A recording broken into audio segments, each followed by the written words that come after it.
Unit 25, Lesson 5 and 6. Story. Why does the frog croak? In the morning, as the sun came up, the birds went out to have their breakfast. With their good eyes, the birds saw the little pieces of the beautiful voice on the ground. They carefully picked up the pieces. They didn't leave one piece of the beautiful voice behind.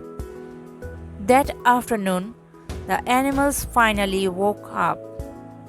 They ran to get the pieces of Plaster's voice, but all they found there was broken glass. They searched and searched, but there were no pieces of the voice.